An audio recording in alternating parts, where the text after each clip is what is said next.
நம்ம மொட்டை மாடியில மொத்தமா 3 அசோலா பெட் போட்டு வளர்த்துட்ருந்தோம். வந்து தார்ப்பாயில 2ம், ஒண்ணு வந்து பேனர்ல போட்டு வளர்த்தோம்.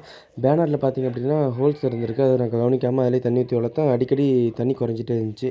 சரி, இன்றைக்கி நம்ம கஸ்டமர்ஸ் நெறைய பேர் ஆர்டர் போட்டிருந்தாங்க. மொத்தமா அவங்களுக்கெல்லாம் எடுத்து நம்ம சேல் பண்ணிவிட்டு, பேலன்ஸ் இருக்கிறத கோழிக்கு போட்டுடலாம்னு சொல்லிட்டு, ஃபுல்லாவே க்ளீன் பண்ண ஆரம்பிச்சுட்டேன். அந்த பேனர்ல உள்ள அசோலா எல்லாத்தையுமே. ஒரு வழியா எல்லா அசோலாவும் எடுத்துட்டு, தண்ணிய வடிகட்டிட்டு, அதில உள்ள மண்ணெல்லாம் எடுத்து எல்லாத்தையும் கீழ கொட்டி ஃபுல்லா க்ளீன் பண்ண ஆரம்பிச்சுட்டேன்.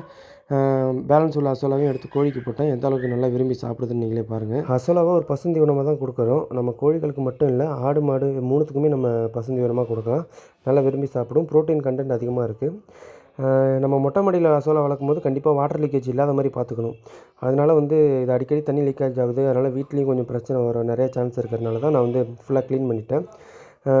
பார்த்தீங்கன்னா, ஒரு அசோலா விதை எந்த அளவுக்கு பெருசா இருக்கு பாருங்க.